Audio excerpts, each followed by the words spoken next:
Hello, everyone. Welcome back. You know what day it is today? I'm going to tell you what day it is today. It's birthday.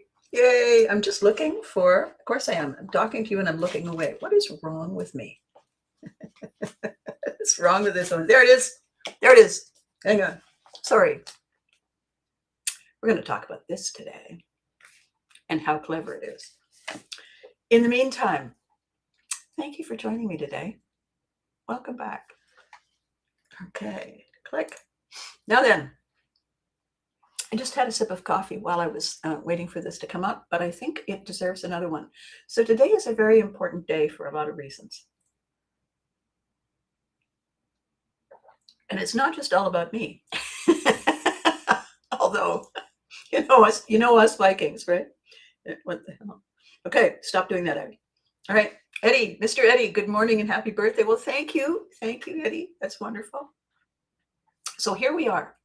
And we are on a mission today to talk about something most of us do not do. And I say most of us because I am very guilty of it myself. And so if I'm doing it, you're doing it. And I want to talk about it because we deserve it.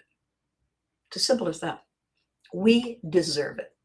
So I use a little folder that I created back at the beginning of COVID, actually, and the beginning of Pivotry in Motion, because I knew something from my very early days in theater. First, when I was learning to be the person on stage, and then when I was learning to be the person in the production office, and then when I was learning to be the coach director. And that is that we have a lot of trouble. Good morning, Maggie. Good morning. Thank you. Thank you. We have a lot of trouble letting go of stuff that is annoying us. I call it the loose tooth-ish thing. Or, when there's something in there, or you get and you cannot, no matter what you do, because it's niggling at you, right? It's not like the tooth is waving. It's not like it's wobbling out of your mouth, but you sense something different. And this goes all the way back to the very primitive stuff. All is not well. Why not? It's a survival thing. And it goes on way in the back. We're not even aware of it. And we keep doing it. One of the things that we do, for those of us who still wear wristwatches, and I wear mine just to tell time, but I also wear them because I think they're pretty. And although I have been told many times, you can tell the time on your phone. Yes, I can, but it's in my purse. This is on my wrist on purpose, so I can see it. We look for it even when it's not there because we have learned to look for it. We have created a pattern of autopilot habits simply by doing a thing repeatedly. Simple, repeated task over time becomes automatic. I'm not talking about blinking, breathing. That's the thing that keeps us alive. I'm talking about something that we develop, we do until we don't even know we're doing it. If you had a superstitious lucky hack that you used every time you headed out the door for an important meeting, then it just becomes a thing. And it's no longer really as effective because you're not paying attention to it. So today, because this is the first day, this is day one of my new year, and I have made one resolution. That's it. One on day one. And I'm not one of those lunatics that makes two on day two, because that just gets out of hand really fast. I make one resolution every day. And the reason I do it is because it sets the pace. It sets the intention. And at the end of the day, when I have achieved that one small thing, it is my outcome. It is my proof that I meant it, that I showed up, and I did it. It doesn't have to be huge. Make the bed. Prep the coffee before the day. One small thing. By the way, my phone has been dinging. They're messaging me for my birthday. So I know that wasn't very CEO-ish, and I don't care, frankly. It's birthday day. So what I want to talk about is the simple win we forget. And ironically, how many complicated, probably not true sins we go over and over and on and on and on until the end of time. But we forget the win. And we forget the win because it doesn't give us something to flagellate about. We don't get to feel sorry for ourselves. We don't get to beat ourselves up. We don't get to wallow in all that cortisol. A simple win. We say, yeah, okay, but it's no big deal. It is a big deal. And here's why it's a big deal. Did you say you were going to do it? Yeah. Did you do it? Yeah. Ta-da. You said a thing, you made a commitment, you followed through. A lot of people don't do that. A lot of people say, oh, I'll get it next time. That's not how it works. You make a commitment, you follow through, and then you can say yes. And it's amazing because the math is fairly simple. If it's 365 days in a year and you commit to one thing every day. Yesterday, I had committed and completed 365 simple wins. I even had a couple extra. So what I do, and I want to explain the later folder to you. The concept of the later folder is that instead of carrying around something that annoyed us, we write it down. We get it out of our head. We use that if you can. I know that a lot of people are using it on their phone, but if you can, use a weapon of mass construction. One of these, it's called a pen or a pencil, don't care, or a marker, don't care. But don't print it, don't text it, write it down, because the act of writing uses 300 decisions. Texting uses 3. What are you going to remember? The 300. Why? Because it's going into your brain 300 times. That's the simple pattern repetition that creates a habit of recognition. That's what we want, the habit of recognition, the habit of saying, yes, I'm in, I'm doing it. So every day when something happens, I broke off the edge of my eyeliner pencil yesterday morning. It's no big deal. It took me an extra, 15 seconds to get a pencil sharpener, sharpen it, put the pencil sharpener away, wipe all of it, and grab off from them, and then continue. But it annoyed me bigger than it deserved because it broke my stride. It broke my rhythm. It broke my momentum. So what I did as soon as I was done getting myself looking effortlessly lovely was I wrote down. I didn't say, and then I do this. I just wrote eyebrow pencil. Because when I look at it, at the end of the day, I know exactly what I mean. I wrote eyebrow pencil and I drew a line under it. And when I draw the line under it, I say, there.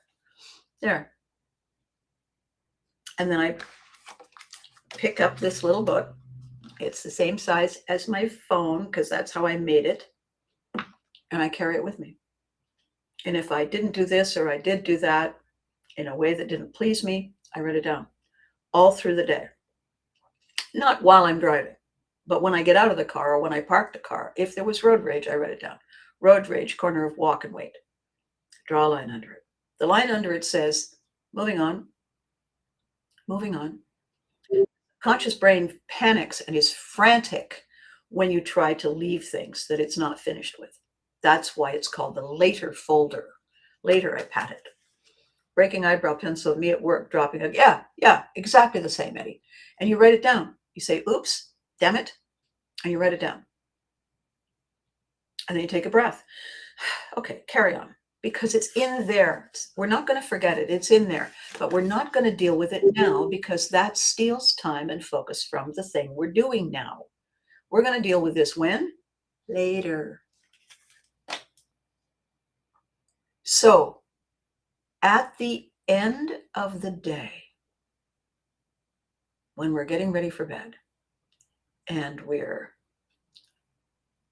we've looked through our later folder, And we've recognized things that were just upsetting in the moment. They're not lasting.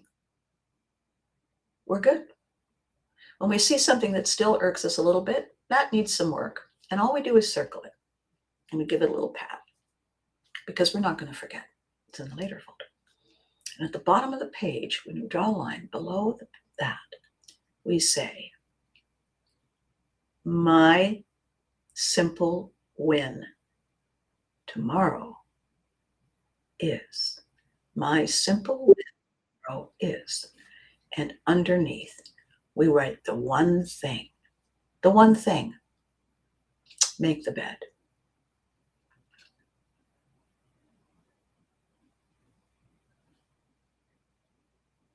Hug my loved one. Put out my clothes. Ahead of time. It's a simple win. And then in the morning when I do it, and I've done it,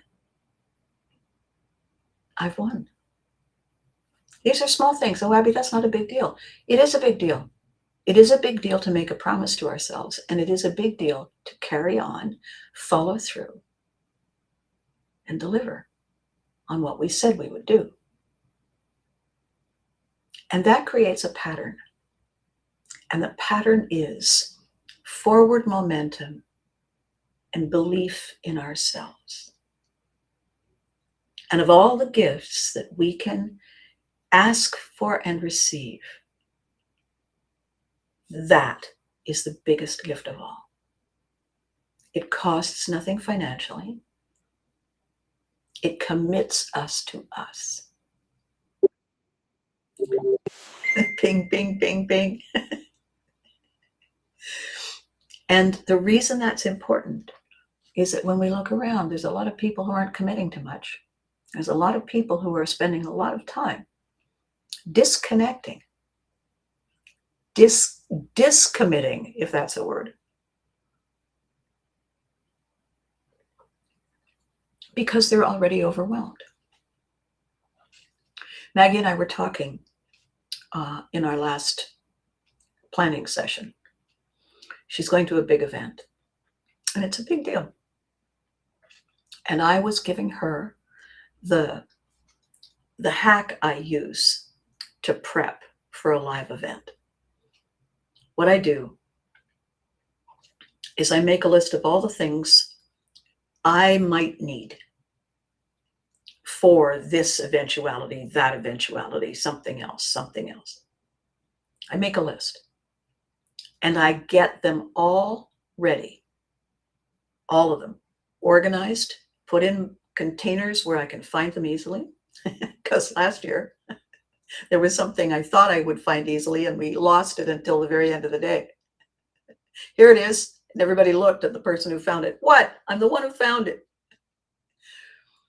And then once I have everything, I say, all right,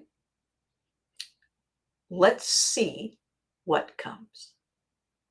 And I have my priorities and my intentions ready.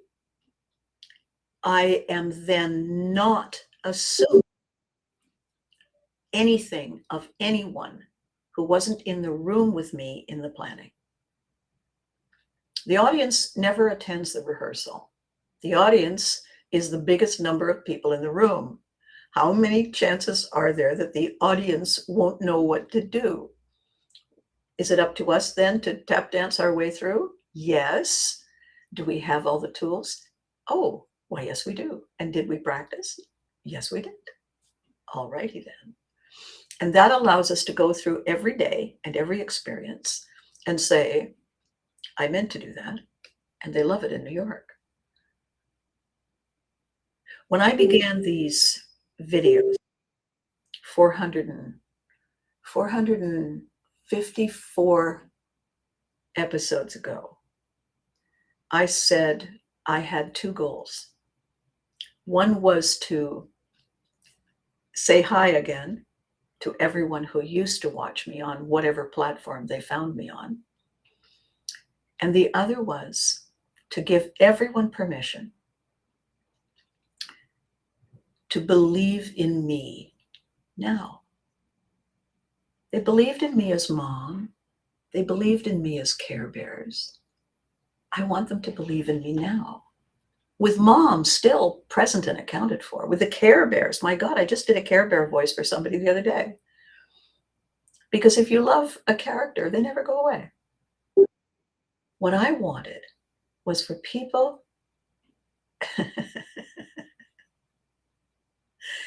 Freddie says, good morning, and I fire extinguisher nearby if you need help blowing out your candles.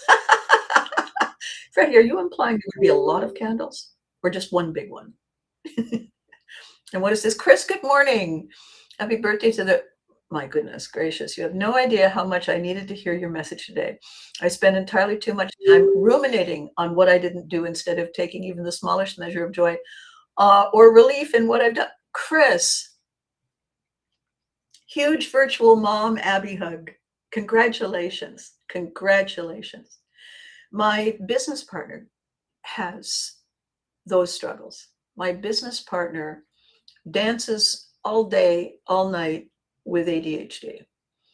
And it's an interesting conundrum, Chris. It's people with ADHD represent between 3 and 5% of the population. However, people with ADHD represent 30% of the business owner innovator population. Top sales, rebels, the Jack Sparrows of the world who say, I'm not doing it that way, I'm doing it this way.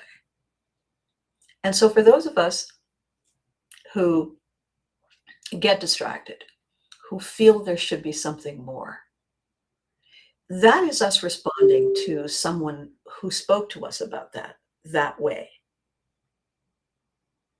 back in the day. It's not anyone's fault that we do that. Mirroring people and imitating our closest people is how we learn everything except, the basic stuff, the blinking and the swallowing and the breathing and all of that stuff, digesting. That's taken care of. But learning how to transmit, translate, transmute, connect, transform in our world, we learn from others. We learn from the people closest to us. They teach us the way they do it. We are raised learning how to be us by listening to their story about how to be them. Do you see the flaw there? They show us how they pick up a spoon and get most of the glop off the plate and into their mouth. That's their story. They tell us their story. They share it over and over until we've memorized their story. And that's how we do all the things that we do. If they have doubts, we learn to doubt. If they self-criticize, we learn how to self-criticize. If they complain, we do too. Until gradually, we start putting our own spin on it. If we are raised by a right-handed parent, but we are left-handed, everything we do is reversed. If they try to get us to do it right-handed, how well that goes gives them full permission to stop forcing the issue, mostly. Every single thing they were taught that they translated into their style is what they try to teach us. What we do unconsciously, gradually, is take what they told us and shape it to make it our own. And then we go to school. And then we're in a new tribe. And now we have to figure out who to listen to and who to copy and who to be the most like. And after we have done that and done that and done that, we begin to get our own sense of who we are back. We don't entirely let go of those opinions and those pressures, though. They seep in. They're in there all over the place. And I think, Chris, for the The benefit of your transition, this message you need today, is this. It takes time to realize that their story doesn't fit us, that their shoes, their jacket, their pants, their hat doesn't fit us, that their favorite color, their favorite flavor doesn't fit us. It doesn't make us wrong. It makes us us.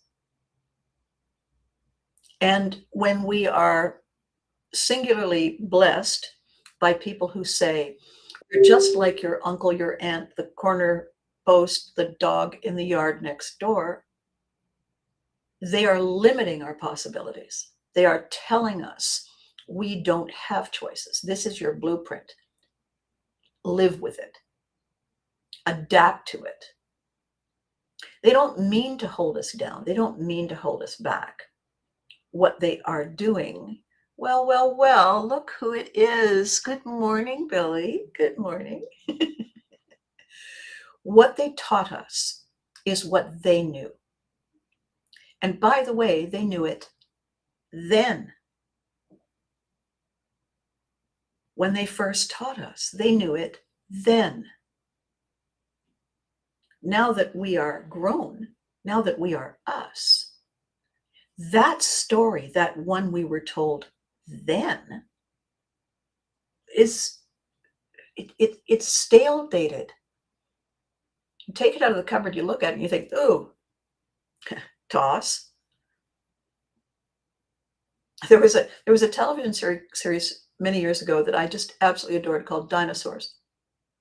And I think it was probably vastly expensive because they only did a very few episodes. But there was this in the kitchen when the mama dinosaur opened the fridge, there were things alive in Tupperware containers reaching for you, grabbing for you. You had to beat them back and close the door. To me, those are our stories, our old stories, the ones we were told. Your mother always said, your uncle always said, grandma always said, okay, good, thank you very much. I know, you've told me. My simple win today is honoring your pride and your legacy. That's my simple win. As I do it my way. Thank you. Now then, and this is what I want for us all today. What I want for us all today is, good morning, Rhea. Good morning.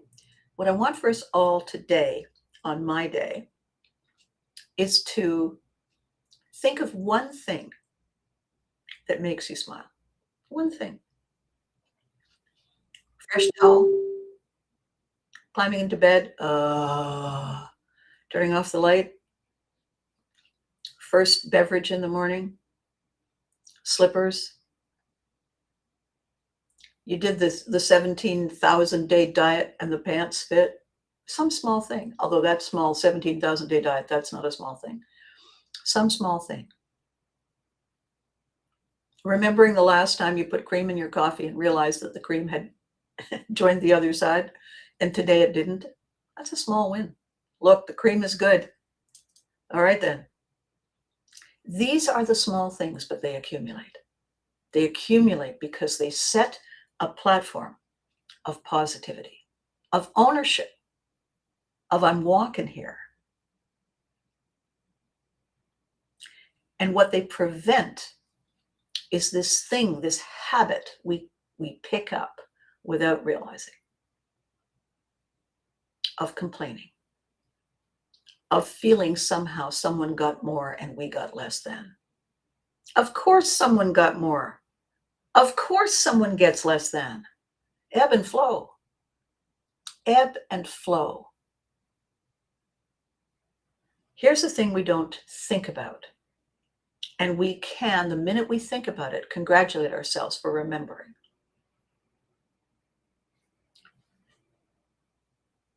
It is not possible to manage, to control change.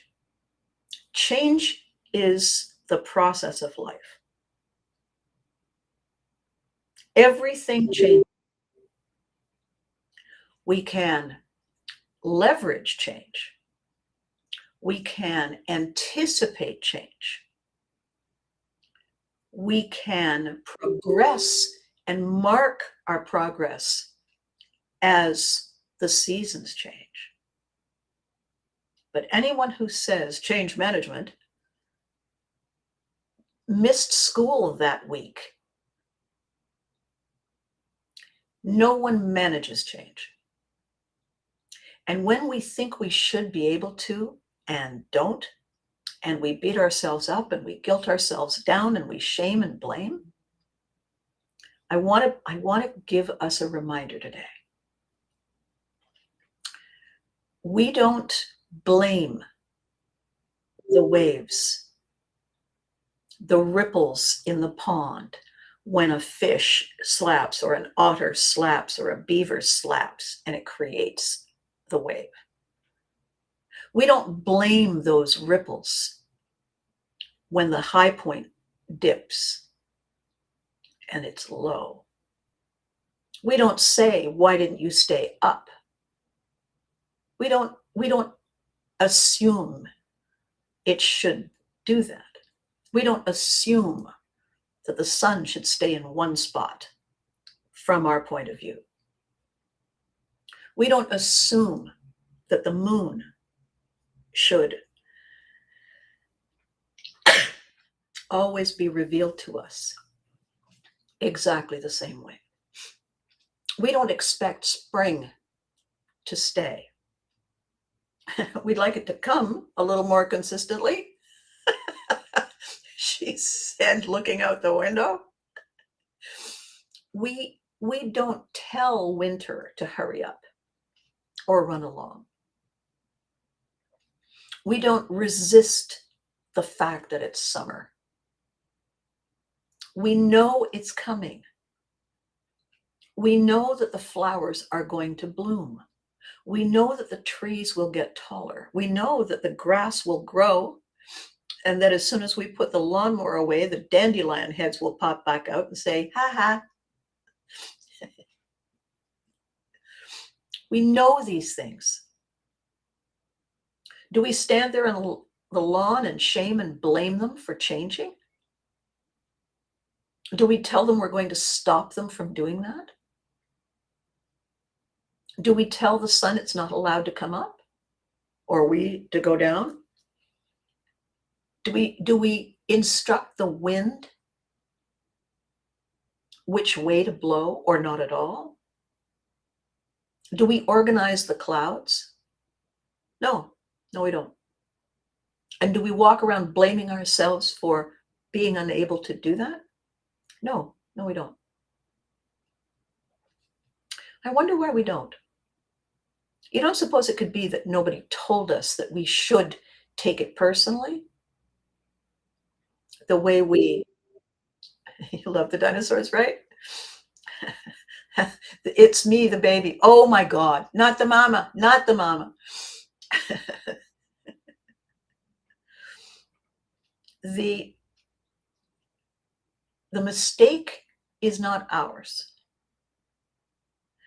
The habit to continue,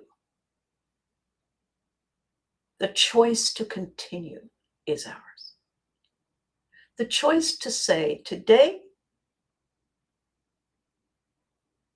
Howell wins. Do your best, do your worst, do your thing. It's our choice to recognize limits and possibilities. I want to tell you two stories. One is this fabulous story where someone goes into one of those baristas and the person says, what'll it be? And the person says, I definitely don't want a black coffee. And the barista says, okay, what do you want? And the person says, I don't want a black coffee. And the barista says, look, there's a lineup behind you. What do you want? And the person says, I don't want a black coffee. The barista says, gotta go, and walks away to take the next order. Now, the only thing that barista heard out of this person's mouth was black coffee, black coffee, black coffee. When somebody said, did you get that person? They say, oh yeah, that's black coffee. And the person who didn't want black coffee gets black coffee. So that's a parable. It's a metaphor. If you focus on the thing you don't want, that's what you get. If you yell and scream about a thing, that's what you get. If you focus on the thing you are in the process of becoming, and you focus on the things that bring you joy, that's what you get. My favorite thing is, that's what you get. Brain is very accommodating. What's that? Absolutely. Hang on. And the next thing you know, there you are. That's the first story. The second story is the person who says, I hate that about them. I hate them. And I say, have you met them? No. You've never met them? No. You can't hate something you don't know. You can't hate a person you don't know. You can't hate a flavor you've never tasted. You can't hate a temperature you've never felt. You can't hate a vision you've never seen. You can feel negative thoughts about the concept, but until you experience it, until you understand what it is, until you've looked at it,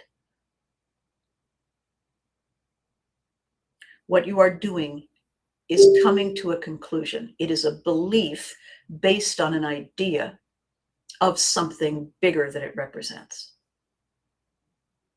And if you say, I hate, I hate, I hate, then hate is what you get. It doesn't change what that is. It doesn't change who it is. It doesn't change the outcome of what they do. It changes you.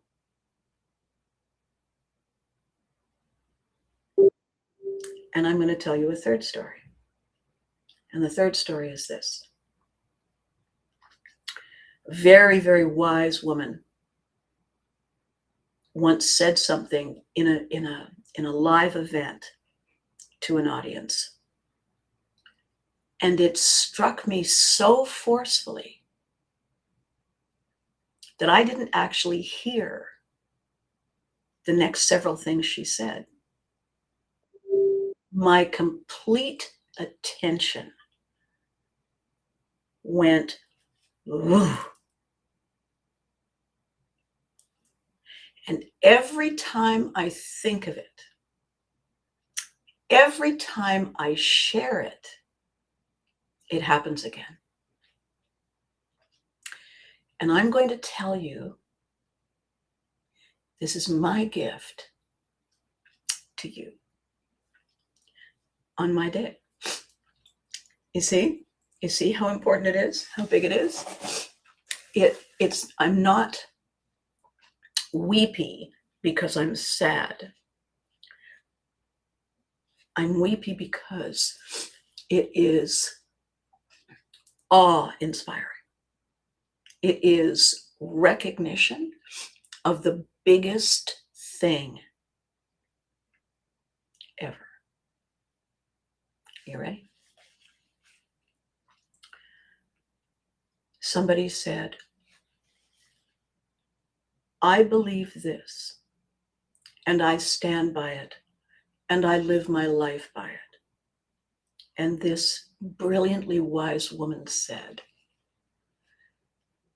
I would like to ask you 2 questions.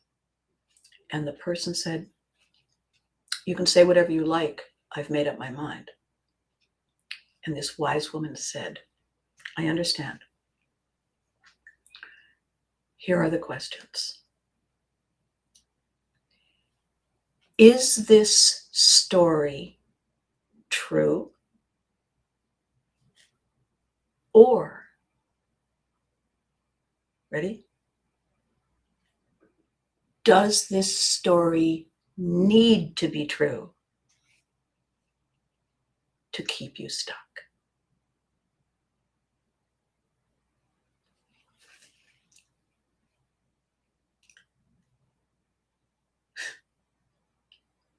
Because if we tell ourselves that we can, will, must control the narrative,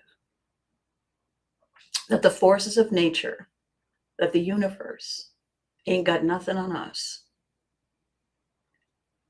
and we hold fast to one single thing and will it to be true, that will be our reality.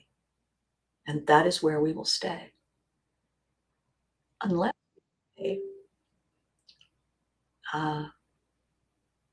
what if? What if it isn't true? Not what if that person didn't push me off the curb? Not that. But what if the story I told myself was that they were mean, that they did it on purpose, that I am the victim and they are the aggressor? Am I a victim? Was I taken advantage of in that moment? Maybe. Is that moment current? Is it happening now? Are we reliving it to make it our current issue? Instead of looking in the rearview mirror, have we actually turned around in the driver's seat, and are we looking back so that we can stay fixed on that singular attack? Because I got to tell you, if we're in the driver's seat and we're facing the back, that's not going to be the only attack.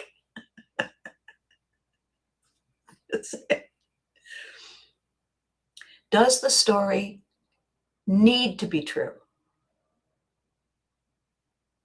to keep us stuck? If it's true, then it's fact. If it is our belief, it is what we have concluded, it doesn't make it fact. If someone did do something bad, if someone did put us in harm's way, okay. Do we still live there, or are we here? Did we survive to ride off into the sunset another day? Well, clearly we did, because clearly we're here. Birthday is a double helix. Now, we think of double helix as our DNA, but I spell helix H-E-A-L-I-X, helix. A double helix is how we heal ourselves on the inside and the outside. And the edges are the side we spin on. It's our choice every day. Facebook has this habit of showing you memories, showing you past posts, which is kind of fun to see. You see them and you think, oh my gosh, was that long ago? And for the last several days, it has been showing the posts I made 3 years ago when I was getting ready to set myself free and come home to Ottawa and to this. And it was a grueling time. It had been a grueling time for over a year. And then in the last week, 8-10 days, I was alone in a house that I was leaving, and there was an ice storm, and there was no power, there was no heat, there was no water. So while I was sorting in order to pack, I had to keep leaving the house and drive around to charge my phone. I had to sleep with my clothes on under all the covers. because it was very cold. I had to leave the house to use a bathroom to get food that wasn't cold. And I did it. I survived the ice storm of 1998 in Ottawa, and it lasted for 6 weeks. This recurring metaphor of ice storms is not lost upon me. And as I was looking back at those images of me and those posts that I made, and I'm looking at myself now in this space, and the difference in my energy and in my attitude and in my expression, in my eyes, there was a window in my life in which things were grim. And I kept showing up. I kept leaning in. It was obvious that it was a lot of work, but I did it. And now you can see the outcome when you compare the pictures. It's light years difference. So what Gary Swithenbank and I do in our coaching and our training and our mentoring, what we bring to the table is the sum total of all of the astonishing and unexpected things that happen to us individually and together in our lives. What we bring is the recognition that we can find our way through. We bring our memories of the experience. We bring the tools. We bring the techniques. We bring the skills we developed. And we share our memories and our insights with people who hire us to help them manage to make their way through. They can believe in us and trust in us, not because of the letters that follow our names, but because our trajectories are similar, if not the same. We know what it's like when this happens. We know the struggle when that gets in the way. We have the techniques that help us. We listen with a different kind of perception and insight and clarity. We hear the subtext of what they say. Pivotry in motion is what happens inside our thinking, feeling, and reasoning brains when what was no longer serves. And we say, I'm doing it this way. Before we can make that pivot, before we can make that hard turn, we must choose. We must create the pattern of possibilities so that we can follow through. That's pivotry. The technique is called the Lion Effect. And Gary called me out on it just the other day. I had asked for something. What I received was brilliant. And he said 100%, and I said 101. And he said, no, there's something wrong in the tone of your voice. And I said, oh, it's nothing. And he said, yes, it is, because I can hear it. Deal with it. And I said, it doesn't matter. And then I dealt with it. After a while, I dealt with it. I thought, what the hell is wrong with me? And I dealt with it. And you know what? I dealt with it, and boom, the issue was resolved. No muss, no fuss. And I reached out to him and I said, you were right. And he said, awesome. How do you feel? And I said, amazing. And all he said was, good. He holds me accountable to me. I hold him accountable to him. And we teach our clients that you can't hold accountability if your hands are full of completely useless blame and shame and guilt and kvetch. Those stories may have been true, probably were. It's over now.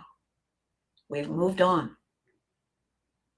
If you want to hold on to them, you don't have any fingers or toes left to hold on to this, to us, to possibility.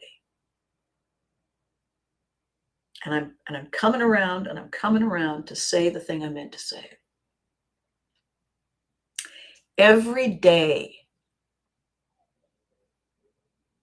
we get to choose possibility. Every day, brand new. Doesn't matter about yesterday. Every day, brand new.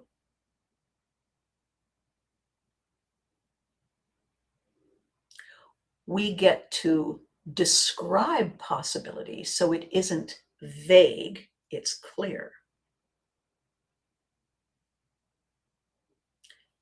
My possibility today is already here. I woke up to it early, saw it, heard it, felt it, and got to work on it.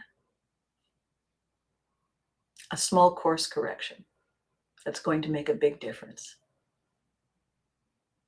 in the books. Your books, your life instructions. And I'm very pleased that it woke me out of a sound sleep.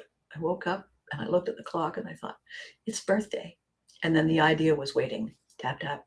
Hey, got a minute? And it presented itself. And I went, ah, oh, yes. And I got up right away. So I've been working on it. So my gift to you today is that you have permission to seize that one thing. Own it. Doesn't matter how small it is. Own it. It's yours. Write it down. The top of the page. It's already 10:45 in Abbey land. Fine. Doesn't matter what time it is. It's April 16th, 2026. Write it down.